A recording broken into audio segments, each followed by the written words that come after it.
इस प्रॉब्लम का solution discuss करते हैं। ये प्रॉब्लम 7.5 है, डेविड इवन।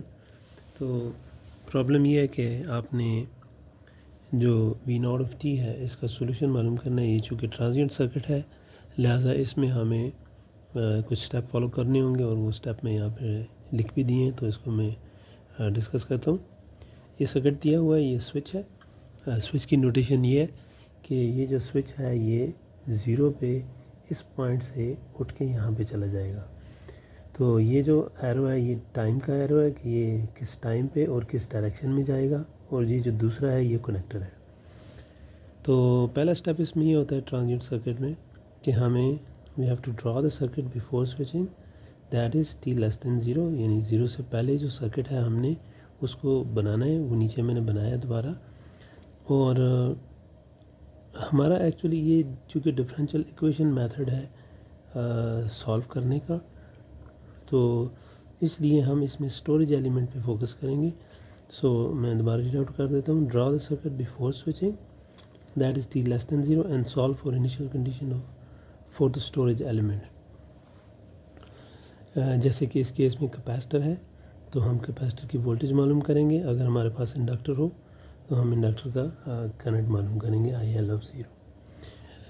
तो अब अगर आप देखें तो ये जो कनेक्टर है यहाँ पे, ये 0 से पहले सर्किट इस स्टेट में है, तो ये मैंने बना दिया क्योंकि ये जो पोर्शन है ये फ्लोटिंग है, इसमें इसका कोई अमल दखल नहीं है इस वोल्टेज सोर्स का इस वक्त।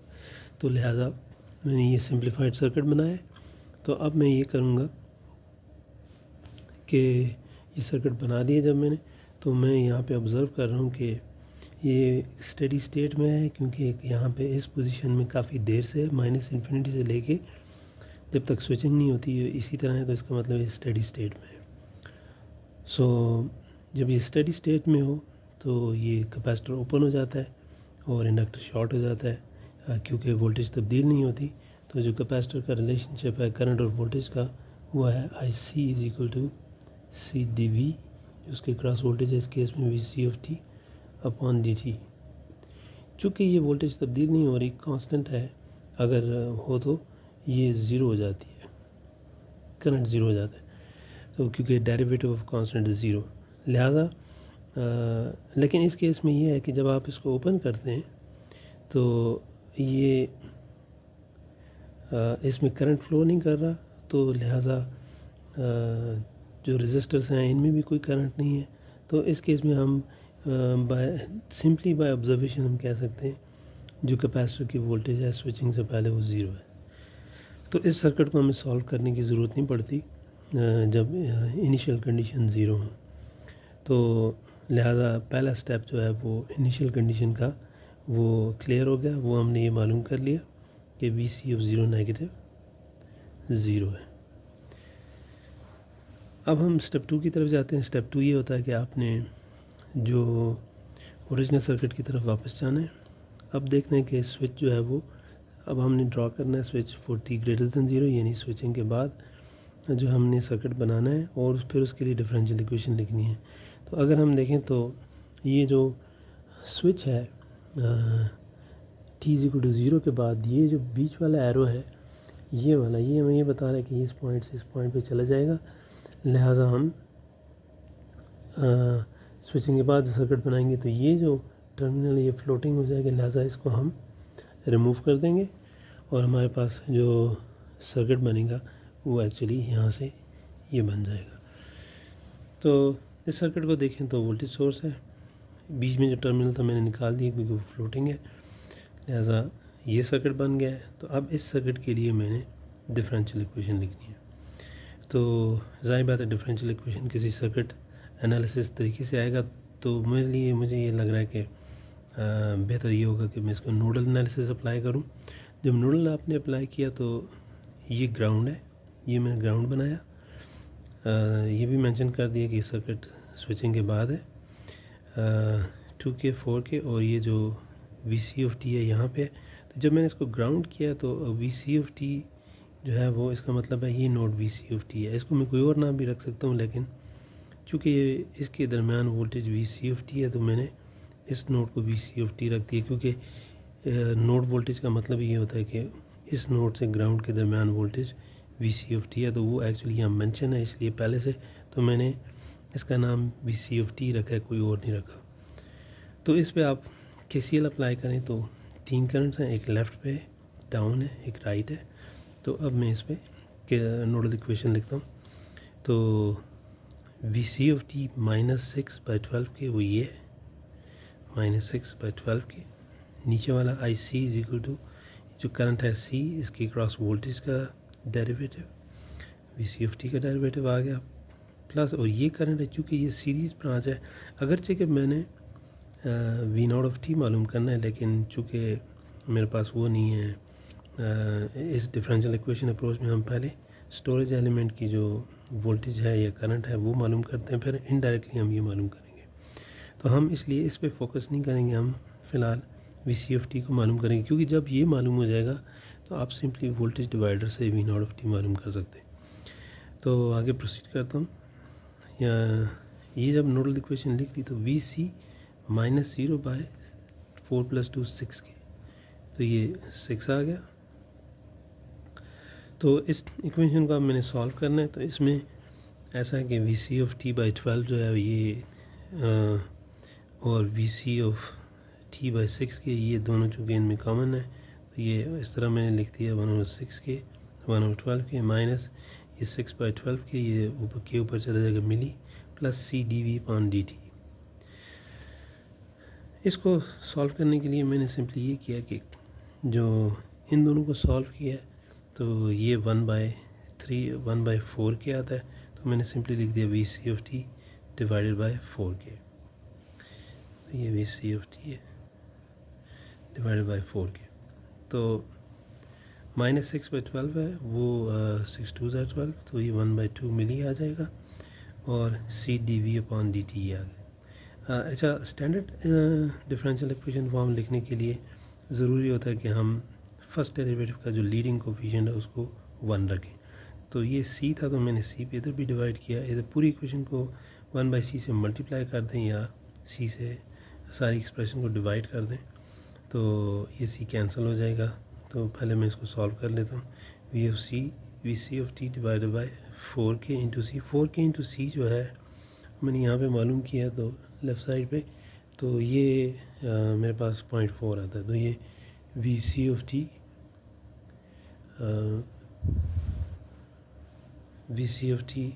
बाय 0.4 प्लस ये D V C upon D T is equal to 5। तो ये मेरे पास डिफरेंशियल इक्वेशन आ गई है इस सर्किट की। तो अब मैंने ये करना है कि मैंने इस डिफरेंशियल इक्वेशन को स्टैंडर्ड फॉर्म में लिख के इसका सोल्यूशन मालूम करना है। जब आप इस डिफरेंशियल इक्वेशन को सॉल्व करेंगे तो आपके पास आपको 2 सोल्यूशन मालूम करने पड़ेंगे, एक होमोजीनियस सोल्यूशन है और दूसरा पर्टिकुलर सोल्यूशन। अब मैं उसकी तरफ आता हूँ कि होमोजीनियस सोल्यूशन और पर्टिकुलर सोल्यूशन वो कैसे मालूम करने हैं। यहाँ पे देखें तो जो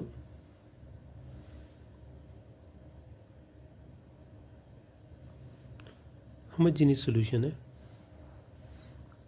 पहले मैंने डिफरेंशियल इक्वेशन लिख दी, D V C of T upon D T plus V C of T by 0.4 is equal to 5। Homogeneous solution ये होता है कि आपने राइट हैंड साइड को 0 सपोज करना है, जिसका मतलब है कि फोर्सिंग फंक्शन ना हो तो जो नेचुरल रिस्पॉन्स है वो क्या, तो वो एक्चुअली होमोजीनियस इक्वेशन होती है, उसका सोल्यूशन होता है। तो इस 5 की जगह मैंने 0 रखा और होमोजीनियस, ये होमोजीनियस पार्ट हो जाएगा।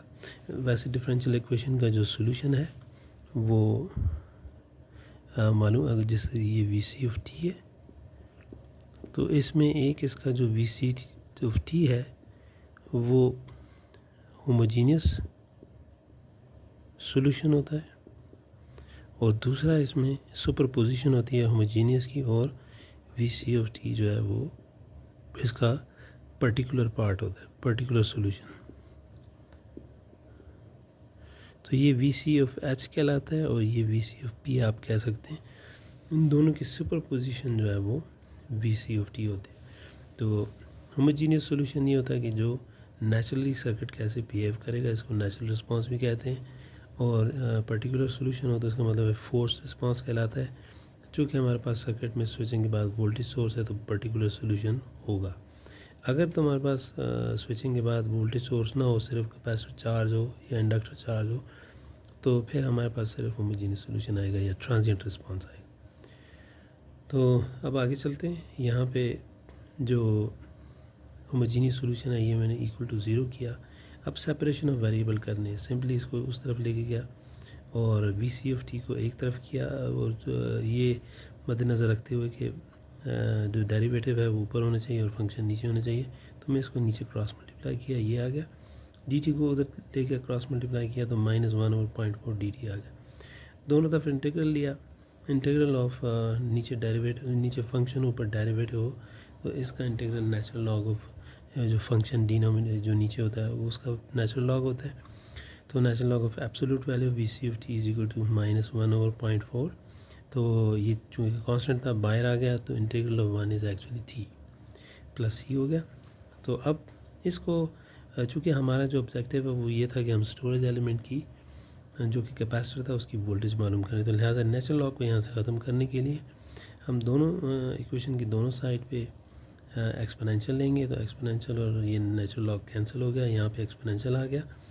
तो इसको फर्दर मैं देख सकता हूँ कि ये ई को अगर आप अंदर डिस्ट्रीब्यूट करें एक्सपोनेंट्स में तो ई रेस्ट पर माइनस टी ओवर 0.4 इंटू ई रेस्ट पर सी आता है। ई भी एक कांस्टेंट है, सी भी एक कांस्टेंट है, तो ई रेस्ट पावर सी एक नया कांस्टेंट होगा, उसको हम के कह देते हैं। तो ये वो के है, तो V C of T is equal to K e raised पर माइनस टी ओवर 0.4। अब ये जो अगर तो हमारे पास होमोजीनियस सोल्यूशन सिर्फ हो तो फिर सिंपली हम वी सी ऑफ ज़ीरो यहाँ डाल के ये के मालूम कर लेते हैं। लेकिन अगर हमारे पास पर्टिकुलर सोल्यूशन हो तो फिर हम डायरेक्टली इसमें के में वी सी ऑफ ज़ीरो इसमें इंसर्ट नहीं करते, लिहाजा हमें थोड़ा सा आगे जाना पड़ेगा। हमें मज़ीद जो है वो एक और पार्ट इसका सॉल्व करना पड़ेगा, वो पर्टिकुलर सोल्यूशन है। तो पर्टिकुलर सोल्यूशन जो है उसमें अगर आप देखें तो उसमें हमें पर्टिकुलर सोल्यूशन में हम फोर्सिंग फंक्शन हमारे पास होता है। अब अगर आप इसको देखें तो पर्टिकुलर सोल्यूशन एक तो सोल्यूशन ये होमोजीनियस है। तो अब जैसे मैंने कहा था कि होमोजीनियस सोल्यूशन मैंने लिख दिया वो के ई रेज़ माइनस टी और 0.4 है, तो एक पर्टिकुलर सोल्यूशन भी होता है इसका। तो वो चूँकि इनपुट कांस्टेंट है, 6 वोल्ट सोर्स है, तो मैं इसलिए इसको भी एक नया कांस्टेंट के वन कहूँगा। इनपुट साइनसॉइडल हो तो इसको मैं साइनसॉइडल रखूँगा, लेकिन चूँकि कांस्टेंट है इनपुट तो ये भी के वन भी एक नया कांस्टेंट के वन हो जाएगा, क्योंकि इनपुट वोल्टेज सोर्स कांस्टेंट है। अब मैं ये करूँगा कि मेरे पास ये इक्वेशन है, इस इक्वेशन में के दो अननोन है, एक के वन और ये वाला के है। तो लिहाजा इन दो को मालूम करने के लिए मुझे दो इक्वेशन चाहिए। तो इसका मतलब है कि एक तो बहुत आसान है, वो इनिशियल कंडीशन है कि V C of zero, T में मैं ज़ीरो इंसर्ट कर दूँ, यहाँ पे भी टी में ज़ीरो इंसर्ट कर दूँ, तो मेरे पास वी सी ऑफ ज़ीरो जो है वो के वन प्लस के आता है, क्योंकि e raised to power zero one होता है, इसलिए मेरे पास ये एक इक्वेशन आ गई।